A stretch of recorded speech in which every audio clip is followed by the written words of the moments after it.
Welcome back to the show. Ottawa Fringe is back with a brand new team, by the way, and of course their Undercurrents Festival, Fringe Festival coming up in June, but their Undercurrents Festival coming up a little bit later on in April. Here to give us all the details, I am joined by the Executive Director of Ottawa Fringe, Alain Richer. Alain, welcome to the show. Wonderful to have you here. And Alain, tell us a little bit about, for those not familiar with Ottawa Fringe, tell us a little bit about it.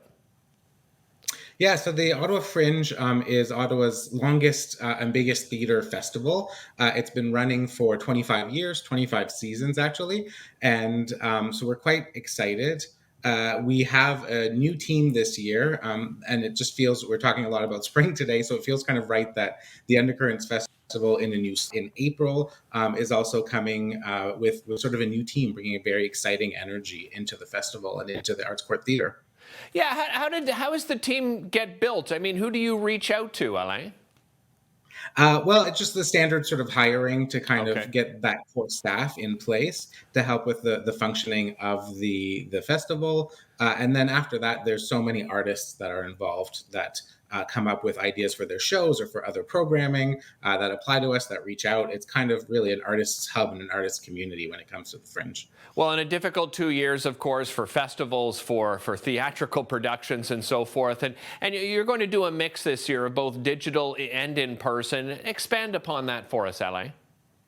Yeah, we know that there's sort of different comfort levels coming back into creating theater and into sort of like being in person again. And so though we're very excited about our in-person programming and sort of welcoming safely back patrons to the theater, we're also focusing a little bit of attention on a digital programming. So for those who, from the comfort of their own home, want to watch some theater, get to experience Undercurrents, but don't feel comfortable coming in person, that's available to them with a digital production as well. Can you highlight some of the productions for us, some of this year's productions? Yeah.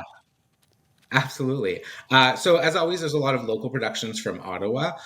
We've got a few of them that have sort of kind of worked through different versions of their programming in order to present it for Undercurrents, including Persistent Stain, which is sort of a punk rock kind of show.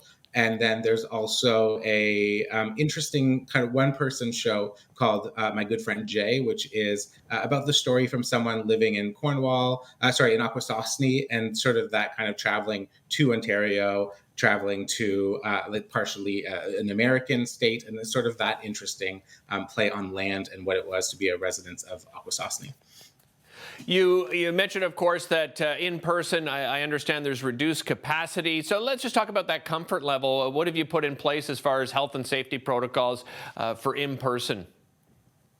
Yeah. So we're still having vaccines checked. We're still wearing masks so that everyone is kind of, feeling safe when they're sitting in a room closer to other individuals.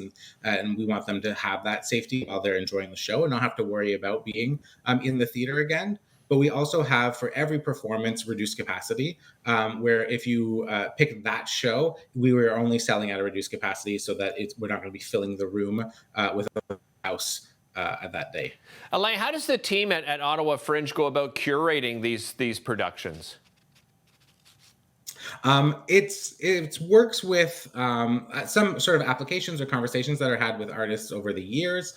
Some works that start as Fringe shows in our June festival, then sort of develop. They shake off those sea legs and it becomes a bigger production, and then that gets reintroduced to the community during Undercurrents. And then sometimes we invite artists from across the country to come present their work and sort of give Ottawa a taste of other national shows and what the work is happening out there.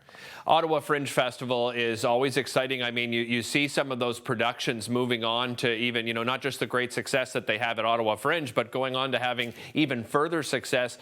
The Ottawa Fringe Festival back in June, I imagine you're already working really hard on that. Have you chosen most of the productions at this point? Yeah, we've got a full slate. It's done by lottery, and so we don't quite curate the June festival in the same way. We kind of, literally put everything almost in a hat and pick out from those who applied who gets a slot in the June festival. And so we're very excited about that, being in person again and celebrating the 25th festival as well. Alain, I did touch on the success, but maybe you could expand on that, just how the Ottawa Fringe Festival is really a jumping point for a lot of great productions. Yeah, it is.